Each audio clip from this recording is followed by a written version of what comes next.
안녕하세요.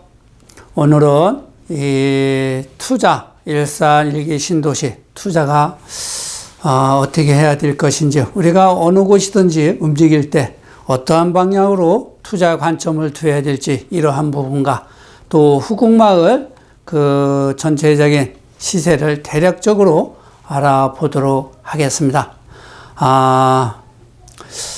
후국마을 이 아파트 가격과 매물을 이제 우선 먼저 보기 전에 우리가 이 부자가 되기 위해서 어떻게 해야 하는지 중요 부분을 짚어보면서 나는 어떻게 해야 부자가 될 것인지 고민하고 실행을 어떻게 하는지 살펴보겠습니다.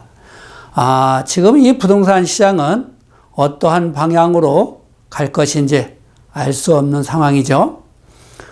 저금리에서 고금리로 바뀌고 있으며 금리에 대한 불안감과 소득은 줄고 물가는 상승하는 현 시점에서 내 집 마련을 해야 맞을까 하는 이 의구심이 들고, 또 이 부동산 가격이 떨어지지 않을까 하는 생각을 떨쳐버릴 수가 없을 것입니다. 부동산 시장을 예측하기 어려운 시대에 우리가 살고 있다고 봐야 되겠죠. 특히 글로벌 시대에 달라지는 경제 변화가 큰 영향을 주기 때문입니다. 우린 앞으로 이 100세 세대를 넘어서 살고 있다고 생각을 해야 되지 않을까 하는 생각이고, 오랜 세월 살면서 행복한 가정과 노후를 생각하지 않을 수 없는 상황에서 투자를 하지 않으면 빈곤한 노후를 보내야만 하지 않을까 하는 압박감이 간혹 듭니다. 그렇다면 미래 가치가 높은 곳에 투자를 해야 하는데, 그러한 곳이 어디일까?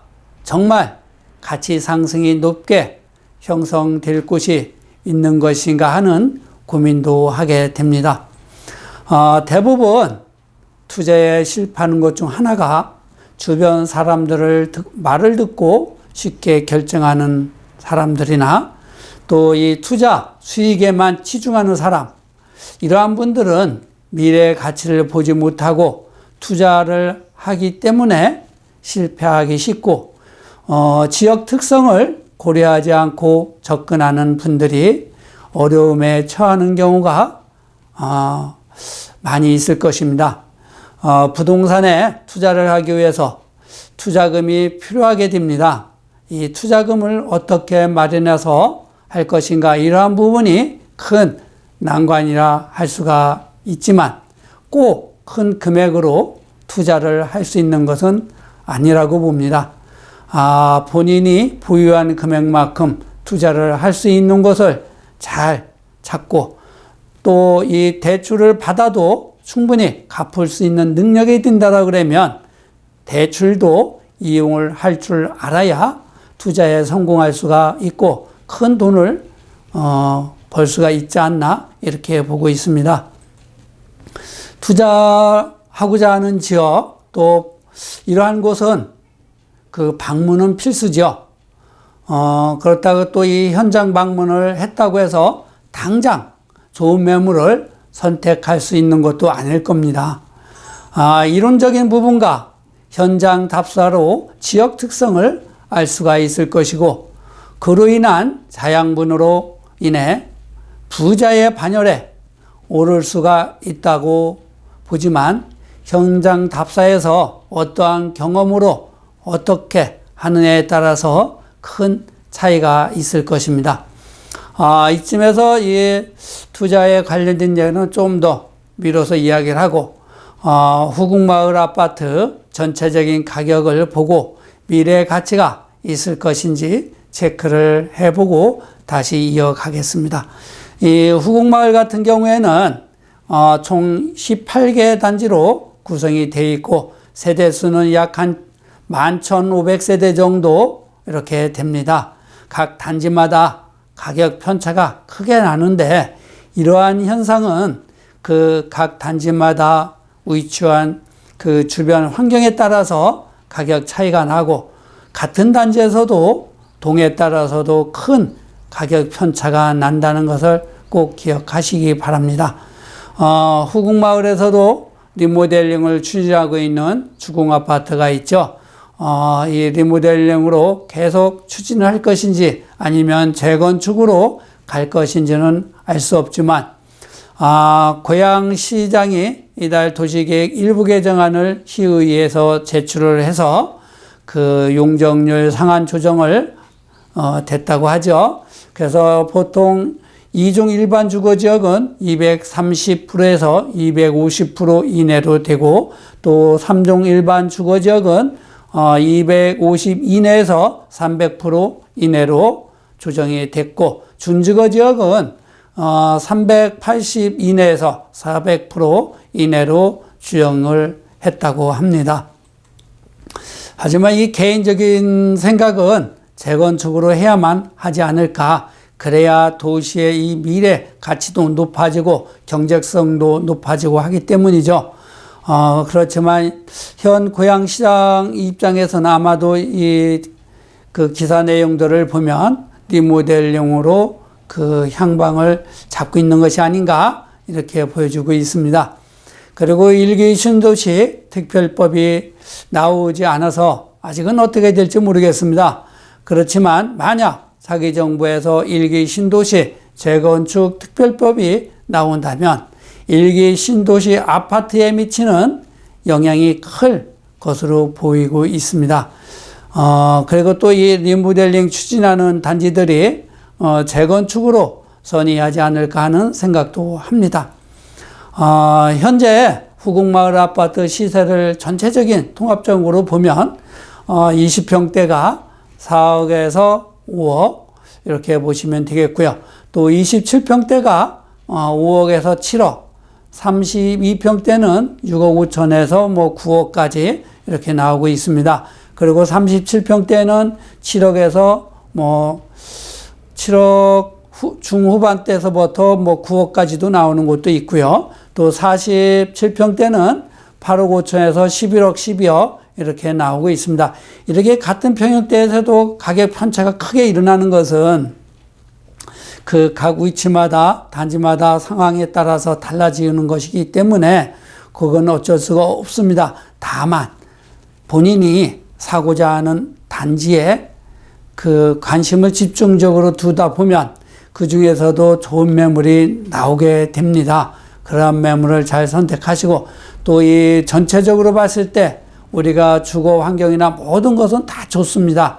다만 그 중에서도 좀 더 그 좋은 곳과 그 나쁜 곳, 이러한 차이점이 분명히 있다는 것이죠.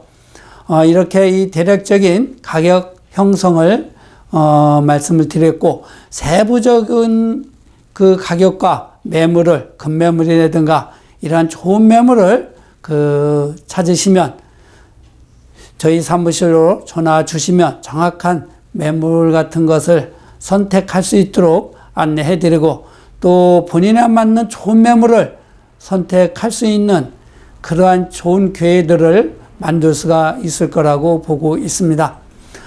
이러한 가격대를 볼 때 아직도 후궁마을 아파트 가격은 저평가되어 있는 것이 아닌가 하는 생각을 할 수가 있죠. 그리고 요즘에 이 경의선 축으로 보면 현수막이 많이 걸려 있습니다. 23년 1월 서해선 개통한다는 그러한 현수막을 많이 볼 수가 있는데, 내년에 1월 달 그 서해선이 개통이 되면 경의선 축으로 많은 변화가 시작이 될 거라고 볼 수가 있는 것이죠.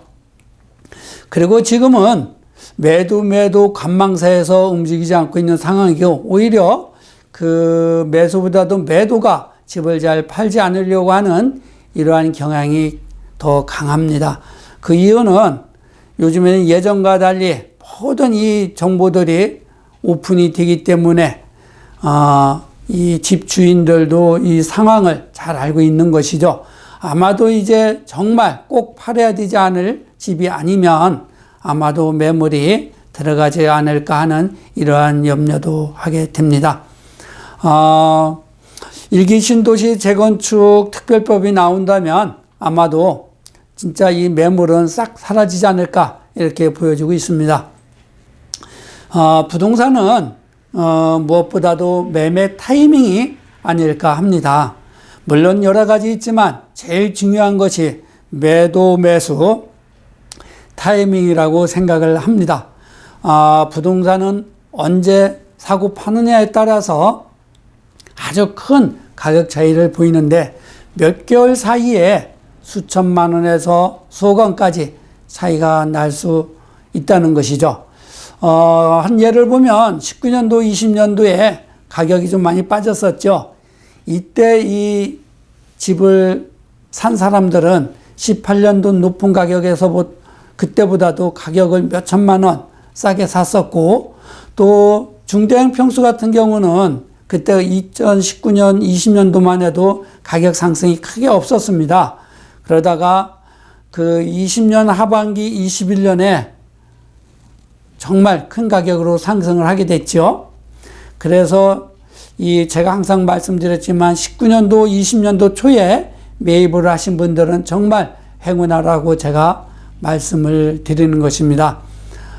이 부동산이 이러한 큰 그 어느 시점, 타이밍, 이 부분이 정말 중요한 것이죠. 그래서 이 몇 개월 사이에 수천만 원에서 수억 원까지 차이가 날 때도 있다. 이렇게 보는 것입니다. 부동산 시장이 주춤하면서 가격이 빠지기 시작했다가 다시 상승을 하는 그러한 시점을 잡기는 상당히 어려운 것이죠. 그래서 매매 타이밍을 잘 선택하는 규제가 되어야 한다는 것입니다. 때로는 이 부동산 가격이 떨어진다고 너도 나도 할 것 없이 부동산을 팔 때 정말 과감하게 그 마음에 드는 매물이 있다면 매입을 하는 분들이 있습니다. 이러한 분들은 부동산 침체기를 죽인다고 할 수도 있다고 볼 수도 있죠. 그리고 이 부동산에 온기가 돌고 또 활발할 때 큰 욕심 내지 않고 적당한 선에서 매도를 하는 분들이 있죠. 이러한 방법을 실행하기란 쉽지 않지만 이러한 타이밍의 그 규제가 되어야 손실 없고 수익성을 계속 지속적으로 높여갈 수 있지 않을까 이렇게 보고 있습니다. 돈길을 잘 알고 있는 분들은 이 불확실한 부동산 시장에서 항상 관심을 가지며 본인들만이 생각하고 있는 지역 부동산에 집중 공략을 합니다. 그래서 부동산은 부자가 가는 곳이 어디인지 잘 살펴볼 수 있는 것도 부자가 될 수 있는 지름길이 될 수 있다는 그러한 그 속설도 있습니다. 그리고 돈길을 잘 아는 부자는 꼭 멘토가 있다는 것입니다. 개인의 생각으로 접근하지 않는다는 것이죠. 지금까지 이렇게 우리가 투자의 관점을 보고 이야기를 말씀드렸고 또 후곡마을 전체적인 가격 형성된 것을 말씀을 드렸습니다.